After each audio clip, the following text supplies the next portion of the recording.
সারা দেশে বরং সারা বিশ্বে এখন একটি উন্মাদনা শুরু হয়েছে, যেটা হলো ফুটবল বিশ্বকাপের উন্মাদনা। তো আজকে বিষয়টিকে সামনে রেখে সামান্য কিছু আলোচনা করার ইরাদা করেছি। দোয়া চাই আল্লাহ যেন কিছু উপকারী কথা বলার এবং আমাদের সবাইকে আমল করার তৌফিক দান করেন। সকলে বলে আমিন। মুআজ্জাজ হাজিরিন, প্রথমেই একটি বিষয় আমরা আলোচনা করি। খেলাধুলা এটি ইসলামে জায়েজ নাকি না জায়েজ? আমাদের মধ্যে অনেকে মনে করে ইসলামে খেলাধুলা বলতে কিছু নেই, বিলকুল সব না জায়েজ, হারাম। আবার কেউ অনেকে আছে যারা খেলাধুলার ক্ষেত্রে কোনো ধরনের শরীয়তের বিধিবিধানের তোয়াক্কা করেন। তারা বলে এগুলোর সাথে শরীয়তের কী সম্পর্ক, এখানে দিন ধর্মের বাধা কিসের? তো গত রমজানের ঈদে এ বিষয়ে আমরা কিছু আলোচনা করেছিলাম। ইসলামের দৃষ্টিতে খেলাধুলা, এক্ষেত্রে ইসলামের কথা হলো ইসলামের দৃষ্টিতে খেলাধুলা হারাম না, নিষেধ না। ইসলামে খেলাধুলা আছে, খেলাধুলা বিলকুল বৈধ। বরং আমরা যেটা দেখতে পাই, সাহাবে কেরাম নবী করিম সাল্লাল্লাহু আলাইহি ওয়াসাল্লামের জামানায় ওনাদের মতো খেলাধুলা করেছেন। স্বয়ং রাসূল আকরাম সাল্লাল্লাহু আলাইহি ওয়াসাল্লাম দৌড় প্রতিযোগিতা করেছেন। নবীজি গুড় দৌড়ের আয়োজন করেছেন। নবীজি তীর প্রতিযোগিতা করেছেন। তো সাহাবে কেরাম খেলাধুলা করতেন ব্যায়াম হিসেবে, যুদ্ধের প্রস্তুতি হিসেবে এবং শরীরের উপকারের জন্যে। তো আপনি যদি ব্যায়াম হিসেবে একটু মানসিক প্রফুল্লতার জন্যে খেলাধুলা করেন, শরীয়তের কোনো বাধা নেই। বরং নবীজি বলেছেন, আল মুমিনুল কবিয়্যু খায়রুন ওয়া আহাব্বু ইলাল্লাহ মিনাল মুমিনিজ যায়ীফ। শক্তিশালী মুমিন আল্লাহর কাছে বেশি পছন্দনীয়, শক্তিশালী মুমিন বেশি ভালো দুর্বল মুমিনের তুলনায়। তো খেলাধুলা ইসলামের দৃষ্টিতে বৈধ। শর্ত হলো খেলাধুলায় যেন ইসলাম বহির্ভূত কোনো কিছু যুক্ত না হয়, শরীয়ত পরিপন্থী কোনো কিছু যেন খেলাধুলায় যুক্ত না হয়। যেমন ধরেন সতর খোলা থাকা, নারী পুরুষের অবাধ মেলামেশা হওয়া, নাচ গান হওয়া, নামাজ দোয়া, খেলাধুলার কারণে নামাজ দোয়া ছেড়ে দেওয়া,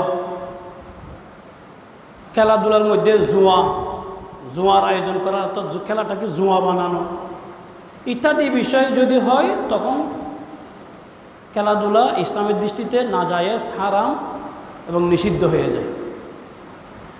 এখন যেটা শুরু হয়েছে বিশ্বব্যাপী, বিশ্বকাপ নামে, আমাদের মধ্যে অনেকে হয়তো এরকম আছে যে এই খেলাধুলাকে আমরা পছন্দ করি, কোনো না কোনো দলের সাপোর্টার। এই কথাগুলো বলতেছি, আপনাদের অনেকের মনের মধ্যে ভালো লাগতেছে না, হুজুর বিষয় নেটা দেন, এগুলো ভালো লাগতেছে না, খেলাধুলা এগুলো আমরা পছন্দ করি।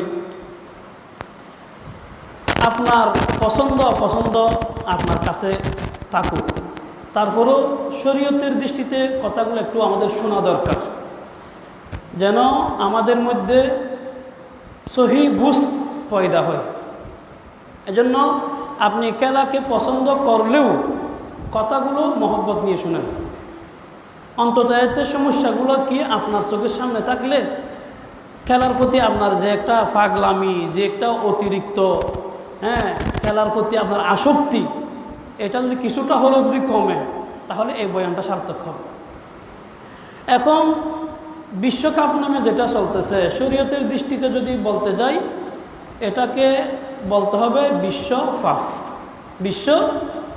বিশ্বকাপ না, বরং বিশ্বফাফ। কারণ এতে অনেকগুলি ফাফের সমষ্টি। কয়েকটি আমি আপনাদের সামনে একটু উপস্থাপন করার চেষ্টা করতেছি। যেমন ধরেন, বিশেষ করে ফুটবলে কি হয়, ফুটবলে অনবরত চোখের গুণা হয়। বিশেষ করে যারা খেলোয়াড়, এরা তো পরে হাঁপেন, সার্বক্ষণিক এদের সতর্কী থাকে, খোলা থাকে। আর গ্যালারিতেও আপনার অপ্রীতিকর দৃশ্যের কোনো অভাব নাই।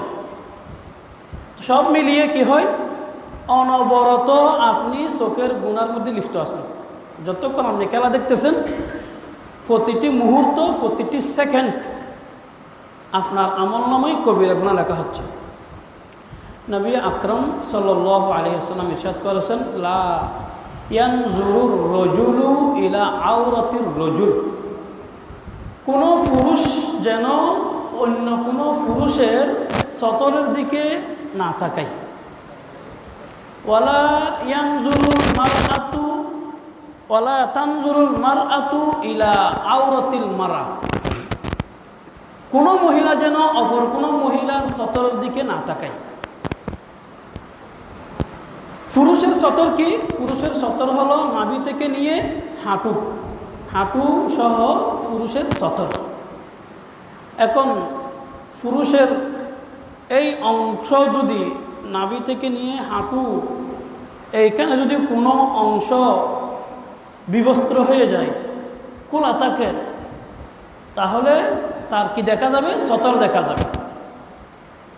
সতর দেখা যাবে, প্রতি মুহূর্তে কবিরা গুনাহ হবে।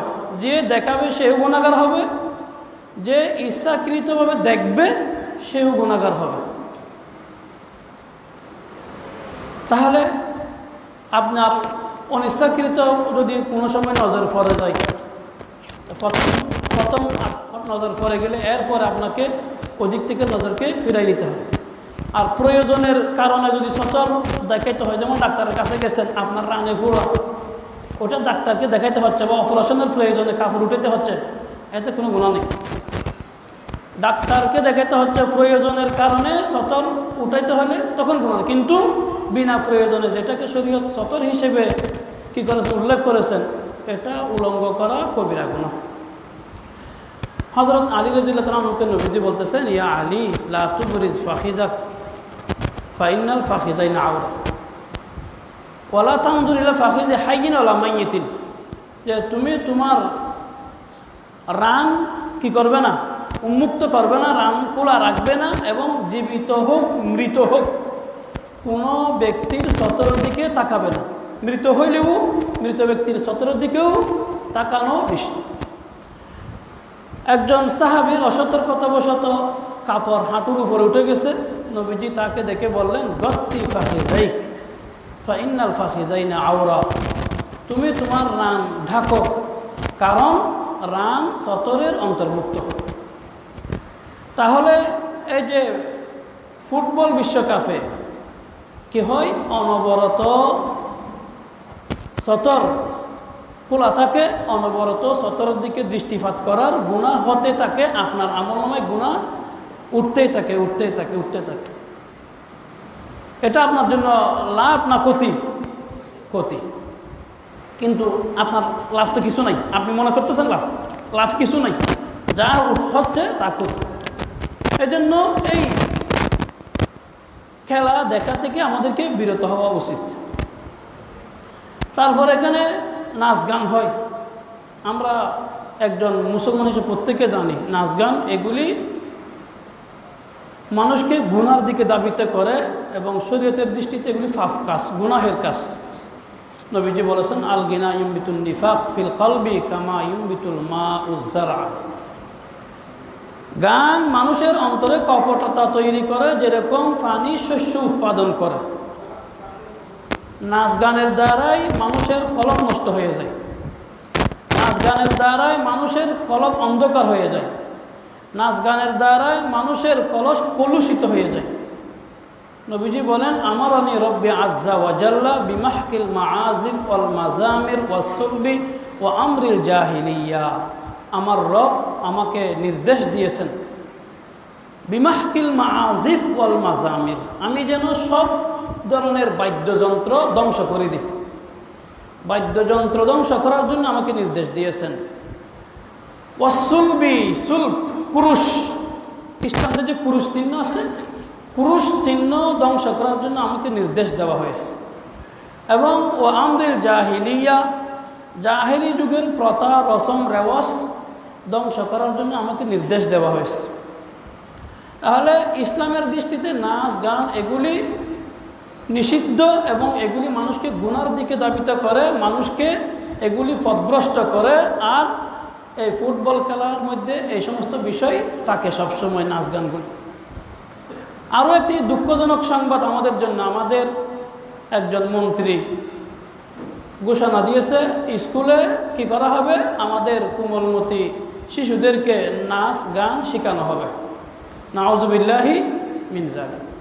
আমরা মুসলমান হিসেবে আমরা প্রত্যেকেই নাচ গানকে ঘৃণা করি, যদিও শয়তানের দুকায় পরে আমরা অনেক সময় নাচ গানে মশগুল হই। কিন্তু এমন মুসলমান কয়জন পাওয়া যাবে যে অন্তর থেকে এটা চায় যে আমার ছেলে মেয়ে নাচ শিখুক, গান শিখুক? এরকম মানুষ পাওয়া যাবে? হাজারে একজন দুজন থাকতে পারে এরকম, হ্যাঁ, বদ্দিন মানুষ।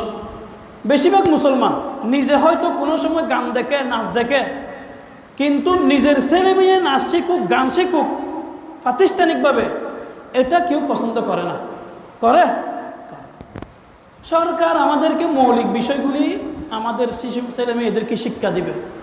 কেউ যদি নিজের ছেলে মেয়েকে গান শিখাইতে চায়, একান্ত তার এটা ব্যক্তিগত ইচ্ছা, সে বাসায় শিখাবে, ব্যক্তিগতভাবে শিখাবে। কিন্তু দেশের সংখ্যাগরিষ্ঠ মুসলমানের এই দেশে আমাদের ছোট ছোট ছেলে মেয়েদের উপর নাচ গান চাপিয়ে দেওয়া, এটা সরকারের জন্য কখনো উচিত হতে পারে না। এটার কারণে সরকার ক্ষতিগ্রস্ত হবে, সরকারের ভাবমূর্তি নষ্ট হবে। এই মন্ত্রী সরকারকে ডুবাবে। এই সাবেক সরকারও এই শিক্ষার উপর হাত দিয়ে মানুষকে খেপিয়েছে। এখন যদি এই সরকারও যদি আমাদের ছেলে মেয়েদেরকে নাচ গান শিখায়, মানুষ খেপে যাবে। মানুষ এটা মেনে নিবে না। এই দেশের মানুষ ধর্মপ্রাণ, মানুষ মহব্বত করে ধর্মকে। মানুষ নাচ গানকে এভাবে প্রাতিষ্ঠানিকভাবে শিক্ষা দেওয়া, এটা মানুষ কখনো পছন্দ করবে না। আল্লাহ আমাদের সরকারকে সুবুদ্ধি দান করুন। এই খেলাতে কি হয়? খেলাতে দেখেন, খেলার কারণে অনেক জায়গায় আত্মহত্যার ঘটনা ঘটে, অনেক জায়গায় অপমৃত্যু হয়। এই যে গত একদিন নাকি 2 দিন আগেও একটা সংবাদ পেয়েছি, একটা ছেলে পতাকা টাঙ্গাতে উঠেছে, ওই কারেন্ট ধরে মারা গেছে। লাভটা কি হলো? এটা এমন কি সোয়াবের কাজ, আর একটা দেশের পতাকা, আমার সাথে কোনো সম্পর্ক নাই, আমাকে এরা চিনে না, আমি এদেরকে চিনি না, এই পতাকা উঠাইতে গিয়ে আমি আমার নিজের জীবনটা শেষ করে দিলাম, কোনো লাভ আছে? এতে কোনো সোয়াব নাই, বরং আযাবের সম্মুখীন হতে হবে। এগুলি হলো ফাগলামি, এগুলি ফাগলামি। এরকম একটা দুটো ঘটনা আপনি সার্চ দিয়ে দেখেন, খবর পত্র পত্রিকায় খবর নিয়ে দেখেন, অনেক ঘটনা ঘটে এরকম। এতে কি হয়? এলাকার, একই এলাকার ভাইদের মাঝে, বন্ধুদের মাঝে গ্রুপিং হয়ে যায়। স্বামী স্ত্রীর মধ্যে তর্ক বিতর্ক হয়, বন্ধুদের মাঝে তর্ক বিতর্ক হয়, একজন অপরজনকে টিটকারি করে, হোঁচা মারে, একজন একজনের সাথে কি করে, হ্যাঁ, বিভিন্ন ধরনের কটু কথা বলে। এটা প্রাথমিক পর্যায়ে হাসাহাসি হলেও অনেক জায়গায় এটা নিয়ে বড় ধরনের মারামারি পর্যন্ত, কোনাকুনি পর্যন্ত হয়ে যায়। এগুলি হলো এই উন্মাদনার, খেলার নামে ফাকলামির কুফল, খেলার নামে ফাকলামির কুফল। খেলা নিয়ে মানুষ এত ফাকলামি করতে পারে না। একজন ইমানদার যে আল্লাহকে বিশ্বাস করে, আখিরাতকে বিশ্বাস করে, পরকালকে বিশ্বাস করে, যার সামনে একটা বিশাল একটি জগৎ রয়েছে, সে কখনো এই ধরনের ফাকলামির পিছনে ছুটতে পারে না। একজন ইমানদারের শান নয়। এরপরে এতে কি হয়, এতে একটি সেন্সিটিভ, একটি স্পর্শকাতর আকীদার মাসালা যুক্ত আল বারা, আল ওয়ালা ওয়াল বারা। এটা হলো একজন ইমানদার, একজন মুসলমান কোনোভাবে কাফেরকে বন্ধু হিসেবে গ্রহণ করতে পারে না, কাফেরকে মহব্বত করতে পারে না। এটা আমাদের ধর্মের একটি গুরুত্বপূর্ণ বিষয়। এখানে দুইটা জিনিস বুঝেন। একটা হলো আপনি কোথাও চাকরি করেন, আপনার সাথে কোনো কাফের, কোনো হিন্দু, বুদ্ধ, খ্রিস্টান চাকরি করে, আপনি তাদের সাথে সর্বোচ্চ ভালো ব্যবহার করবেন। সেই জন্য একথা বলতে বাধ্য হয়, অমুক ভাই উনি মুসলমান হলেও উনি খুব ভালো মানুষ। সেই জন্য আপনার চরিত্রের প্রশংসা করতে বাধ্য হয়। আপনি তার সাথে ভালো ব্যবহার করবেন, তার সাথে ইনসাফ করবেন, তার ক্ষতি করবেন না। এটা একটা বিষয়। তবে কোনো কাফেরকে ভালোবাসা যাবে না, কোনো কাফের সাথে অন্তরঙ্গ বন্ধুত্ব করা যাবে না, এটা শরীয়তে নিষেধ আছে। এই দুইটা জিনিস না বুঝে আমাদের অহরহ মুসলমান ছেলে মেয়ে কাফের সাথে কি করে, বন্ধুত্ব করে। অথচ কোরআন কি বলতেছে, আল্লাহ তাআলা বলতেছেন, ইয়া আইয়ুহাল্লাযীনা আমানু লা তাত্তাখিযুল ইয়াহুদা ওয়ান নাসারা আউলিয়া বা'দুহুম আউলিয়াউ বা'দ ওয়া মান ইয়াতাওয়াল্লা মিনকুম ফাইন্নাহু মিনহুম। ও ইমানদারেরা, তোমরা কোনো ইহুদিকে, কোনো নাসারাকে বন্ধু হিসেবে গ্রহণ করো না। স্পষ্ট আল্লাহ তাআলার বাণী কোরআনে আছে, আমাদের কোনো খবর নেই।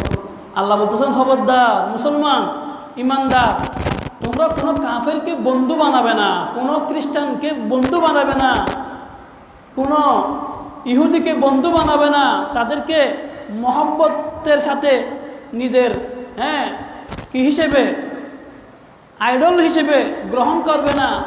যদি তোমাদের কেউ তাদেরকে বন্ধু হিসেবে গ্রহণ করো, তাহলে তুমি তাদের মধ্য থেকে গণ্য হবে। আল্লাহ তাআলা বলতেছেন, লা ইয়াত্তাখিযুল মুমিনুনাল কাফিরিনা আউলিয়া মিন দুনিল মুমিনিন ওয়া মান ইয়াফআল যালিকা ফালাইসা মিনাল্লাহি মিন শাই। তোমরা কোনো মুমিন, কোনো ইমানদার, কোনো মুসলমানকে বাদ দিয়ে কোনো কাফেরকে বন্ধু হিসেবে গ্রহণ করবে না। কেউ যদি মুসলমানকে বাদ দিয়ে কোনো কাফেরকে বন্ধু হিসেবে গ্রহণ করো, মহব্বত করো, আপন করো, নিজের আদর্শ হিসেবে গ্রহণ করো, তাহলে তার সাথে আল্লাহর কোনো সম্পর্ক নেই। যদি কোনো কাফেরকে আপনি নিজের মহব্বতের ব্যক্তি বানাতে চান, আল্লাহকে হারাবেন। যদি আল্লাহকে চান, তাহলে কোনো কাফেরকে ভালোবাসা যাবে না। যদি কাফেরকে যদি আপন বানাতে চান, মহব্বত করতে চান, তাহলে আপনি নিজের মাওলাকে হারিয়ে আল্লাহ বলতেছে তার সাথে আল্লাহর কোনো সম্পর্ক নেই। আর যদি আল্লাহকে পেতে চান, তাহলে কোনো কাফেরকে ভালোবাসতে পারবেন না। কোনো কাফেরকে আপনি নিজের পছন্দের মানুষ হিসেবে গ্রহণ করতে পারবেন না। এখন আপনার তো খুব পছন্দের মানুষ নেইমার, আপনার খুব পছন্দের ব্যক্তিত্ব হলো মেসি, তাহলে একজন অমুসলিমকে আপনি আপনার খুব পছন্দের ব্যক্তি হিসেবে গ্রহণ করতেছেন, আপনি আপনার মওলাকে হারিয়ে ফেলতেছেন। এর চেয়ে দুর্ভাগ্য আর কি হতে পারে? নবী করিম সাল্লাল্লাহু আলাইহি ওয়াসাল্লাম বলতেছেন, মান আল মারউ মাআ মান আহাব্বা, যার সাথে যার মহব্বত তার সাথে তার কিয়ামত, যার সাথে যার মহব্বত তার সাথে তার কিয়ামত। আপনি যাকে ভালোবাসবেন, কিয়ামতের ময়দানে আপনি তার সাথে এক কাতারে দাঁড়াবেন। আপনি যদি কাল কিয়ামতের ময়দানে একজন কাফেরের সাথে দাঁড়ান, এটা আপনার জন্য সৌভাগ্য হবে না দুর্ভাগ্য হবে? দুর্ভাগ্য হবে। এটা আপনার জন্য অনুতাপের বিষয় হবে না গর্বের বিষয় হবে? এটা আপনার জন্য লজ্জার বিষয় হবে, গর্বের বিষয় হবে না। এখন তো আপনি ভালোবাসতেছেন কাফেরকে, আপনি ভালোবাসতেছেন খ্রিস্টানকে, আপনি ভালোবাসতেছেন ইহুদিকে। তো কাল কিয়ামতের ময়দানে আপনি ওই কাফেরের সাথে এক কাতারে দাঁড়াবেন, ওই কাফেরের সাথে আপনি একসাথে হাসরে উঠবেন। কালকে আপনার মাথা নিচু হয়ে যাবে, আপনি অনুতপ্ত হবেন, আপনি লজ্জিত হবেন। এই জন্য কিয়ামতের ময়দানে লজ্জিত হয়ে লাভ নেই। এখন একটু বোঝার চেষ্টা করেন, মেসি আপনাকে এক বেলা ভাত খাওয়াবে না, নেইমার আপনাকে একদিনের তরকারি কিনে দিবে না। খুদাই তাদের জন্য আপনি পাগল হয়ে এত ফাকলামি করার কোনো দরকার নাই। এগুলো ফাকলামি, এগুলো একটা হাই ফুটছে, সবাই যেদিকে ছুটতেছে আপনিও ছুটতেছেন, সবাই যেদিকে দূরতেছে আপনিও দূরতেছেন, আসলে কিছু নেই। এগুলো হলো ফাকলামি। ফাকলামি বিশ্বকাপ আসার আগে আপনি কি ফাগলামি করেন? তখন তো করেন না, আসলে কি পাগল হয়ে যান তুলা রাশির মতো। এই জন্য এগুলো বাদ দেন, এগুলো তো কোনো লাভ নেই। এখন এদেরকে যে এই অমুসলিম সেলিব্রিটি এদেরকে ভালোবাসে, এদেরকে অনুসরণ করে, অনুকরণ করে, এদের সাদৃশ্য অবলম্বন করে। আমার প্রিয় যুবক ভাইরা, এদের মতো চুল কাটে, এদের মতো জার্সি পরে, এদের মতো হাফ প্যান্ট পরে এবং লাইফ স্টাইলে এদেরকে ফলো করে, এদের মতো চলাফেরা করে। এটি অত্যন্ত দুঃখজনক বিষয়। আল্লাহ বলতেছেন ওয়ালা তুতিইল কাফিরিন ওয়াল মুনাফিকিন, খবরদার কাফের মুনাফিকদের অনুসরণ করবে না, এদের অনুসরণ করা যাবে না, এদের সাদৃশ্য অবলম্বন করা যাবে না, কঠোরভাবে নিষেধ আছে। নবীজি বলতেছেন মান তাশাব্বাহা বিগাইরিনা লাইসা মিন্না মান তাশাব্বাহা বিগাইরিনা, যে ব্যক্তি বিজাতির সাদৃশ্য অবলম্বন করে সে আমাদের দলভুক্ত নয়। সুতরাং লা তাশাব্বাহু বিল ইয়াহুদ ওয়ালা বিন নাসারা, তোমরা ইহুদি নাসারাদের সাদৃশ্য অবলম্বন করো না। ইহুদি নাসারাদের মতো তোমরা সাদৃশ্য অবলম্বন করবে না।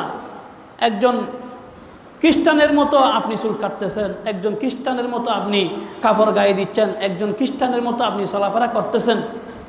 আরে ভাই, আপনি লাইফ স্টাইলে এ সমস্ত বিষয়ে অনুসরণ করবেন তো বহু দূরের কথা। আমাদের পেয়ারা নবী সাল্লাল্লাহু আলাইহি সাল্লাম তো ইবাদতের ক্ষেত্রে পর্যন্ত ইহুদি নাসারাদের অনুসরণ করতে নিষেধ করে দিয়েছে। ইহুদিরা রোজা রাখে একটা মুহরমে, নবীজি বলতেছেন তোমরা দুইটা রাখো, যেন ইহুদিদের সাথে কি হয়, বিরোধিতা হয়। ইবাদতের ক্ষেত্রে পর্যন্ত যেন তাদের সাথে না মিলে নবীজি নিষেধ করে দিয়েছেন। আর আপনি চুল কাটতেছেন ইহুদির মতো করে, আপনি কাপড় পরতেছেন ইহুদির মতো করে, আপনি পোশাক পরতেছেন ইহুদির মতো করে, আপনি জীবনযাপন করতেছেন ইহুদি খ্রিস্টানের মতো করে। এর চেয়ে দুঃখজনক বিষয় আর কি হতে পারে? আল্লাহর ওয়াস্তে এগুলো পরিহার করেন। লজ্জার বিষয়, আমি একজন মুসলমান, 10 জন নবীর নাম জিজ্ঞেস করলে অনেকেই পারবে না। 4 জন খলিফার নাম জিজ্ঞেস করলে অনেকে পারবে না। 4 জন বড় বড় ফেরেশতার নাম জিজ্ঞেস করলে পারবে না। 4 জন বড় বড় সাহাবীর নাম জিজ্ঞেস করলে পারবে না। একটি সাহাবে কেরামের একটি ঘটনা জিজ্ঞেস করলে পারবে না। অথচ দেখেন কয়জন খেলোয়াড় অনর্গল তসবির দানার মতো করে মুখস্থ সব খেলোয়াড়ের নাম বলতে পারে, খেলার নাড়ি বুড়ি সব বলতে পারে,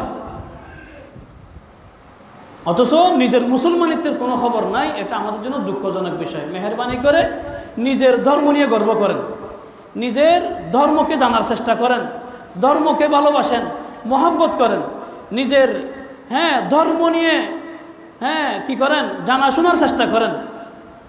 আপনি দুনিয়াতেও সম্মানিত হবেন, আখিরাতেও আল্লাহ আপনাকে সম্মান দেবেন।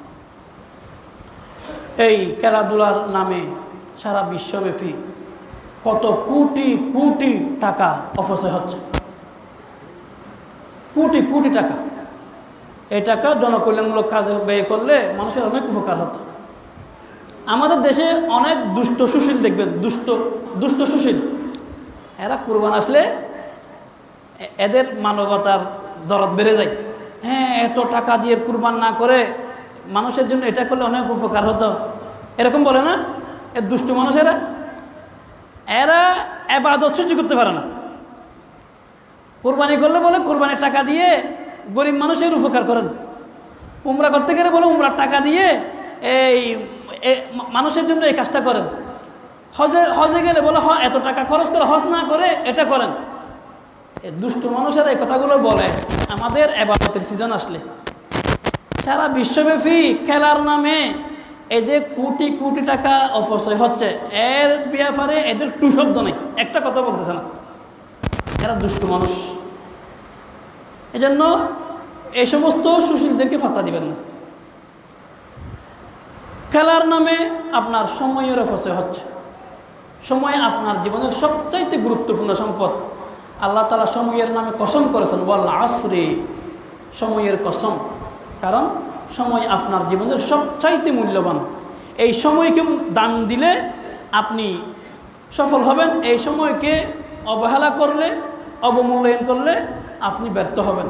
সময় যারা জীবনে ভালো কিছু অর্জন করেছে, সময়কে দান দিয়ে তারা ভালো কিছু অর্জন করেছে। সময়কে কাজে লাগিয়ে আপনার গুরুত্বপূর্ণ সময় এই খেলার পিছনে ব্যয় হওয়া, এটা বুদ্ধিমানের কাজ নয়। খেলা এটা দেখার বিষয় নয়। খেলা এটা দেখার জিনিস না। খেলা আপনি খেলবেন, আপনি নিজে খেলেন। যদি আপনার খেলতে ইচ্ছে করে মানসিক প্রশান্তির জন্যে, আপনার ব্যায়ামের জন্যে, আপনি মাঠে গিয়ে আপনার বন্ধুবান্ধব নিয়ে আপনি খেলাধুলা করেন, এটা আপনার জন্য উপকারী। শরীয়ত বিরোধী কোনো কিছু করবেন না। সতর ডেকে রাখবেন। নামাজ খেলার পিছনে পরে নামাজ দোয়া ছাড়বেন না। খেলার নামে জুয়া খেলবেন না। যদি দুই পক্ষ হার জিতে, যদি টাকার বিনিময়ে, হার জিতের বিনিময়ে কী করেন, টাকার বিনিময়ে খেলেন, যে আমরা জিতলে আমাদেরকে টাকা, এত টাকা এটা দিবে, তোমরা জিত তোমাদেরকে আমরা এটা দেব, এটা হবে জুয়া। আবার এই এখন যে খেলা চলতেছে এটাকে নিয়েও কিন্তু প্রচুর জুয়া হচ্ছে। এখন তো জুয়া তো ঘরে ঘরে হয়ে গেছে।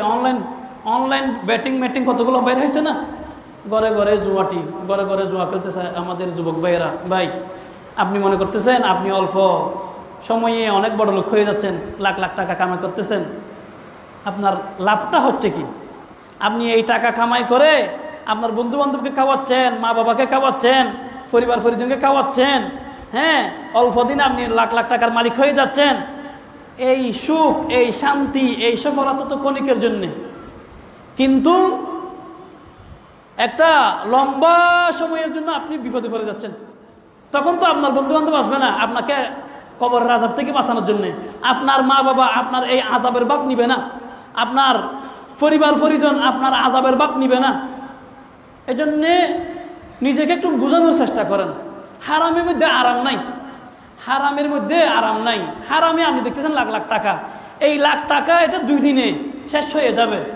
এরপরে আপনার জন্য অপেক্ষা করতেছে এক মহা যন্ত্রণা। আল্লাহ বলতেছেন, ইয়া আইয়ুহাল্লাযীনা আমানু, ও ইমানদারেরা, ইন্নামাল খামরু ওয়াল মাইসিরু, নিশ্চয় মদ, জুয়া, ওয়াল আনসাবু ওয়াল আজলামু, মূর্তি এবং জুয়ার কাঠি, রিজিসুন মিন আমালিশ শাইতান, এগুলি সব অপবিত্র। মদ, জুয়া এগুলি সব অপবিত্র। মিন আমালিশ শাইতান, এগুলি তো শয়তানের কাজ। ফাজতানিবু, তোমরা এগুলো থেকে বিরত থাকো। ও ইমানদারেরা, কত আদর করে আল্লাহ বলতেছে, ও ইমানদারেরা, তোমরা মদ খাওয়া থেকে বিরত থাকো, মদের ব্যবসা থেকে বিরত থাকো, মদ সংশ্লিষ্ট সব কিছু থেকে বিরত থাকো। দুনিয়াতে অনেক পেশা আছে, বৈধ পেশা। আপনি পায়খানা পেশা পরিষ্কার করে তাদেরকে কি বলে, মেথর বলে না, মেথরগিরি করেন, এটা বৈধ। আপনি মেথরগিরি করেন, তারপরে মদ বিক্রি করবেন না। আপনার জীবনটাই বরবাদ, দুনিয়াও বরবাদ, আখিরাতও বরবাদ। মদ, জুয়া এগুলি শয়তানের কাজ। তোমরা এগুলি থেকে বাঁচো, লাআল্লাকুম তুফলিহুন, তাহলে তোমরা সফল হতে পারবে। না বাঁচলে বিফল হয়ে যাবে, ব্যর্থ হবে, ক্ষতিগ্রস্ত হবে। ইন্নামা ইউরিদু শাইতান আন ইউকিয়া বাইনাকুমুল আদাওয়াতা ওয়াল বাগদা ফিল খামরি ওয়াল মাইসির ওয়া ইয়াসুদ্দাকুম আন যিকরিল্লাহি ওয়া আনিস সালাহ। আল্লাহ বলতেছেন, ঈমানদার, শয়তান তোমাদেরকে মদ, জুয়া এগুলির মাধ্যমে তোমাদের মধ্যে শত্রুতা সৃষ্টি করতে চায়, তোমাদের মধ্যে বিদ্বেষ সৃষ্টি করতে চায়। এই মদ জুয়ার কারণে বন্ধু বন্ধুকে খুন করে, বন্ধু বন্ধুর সাথে মারামারি করে।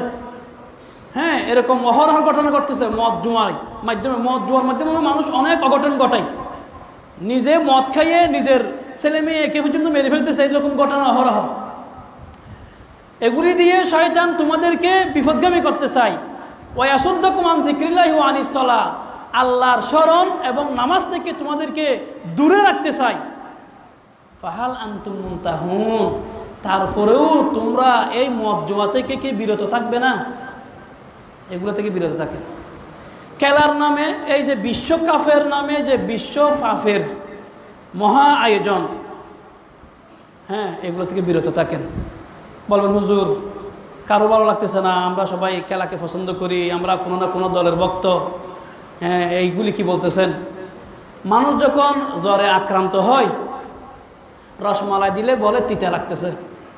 এখন রোগাক্রান্ত মানুষের কাছে রসমালাই তিতা লাগলে ডাক্তার কি করবে?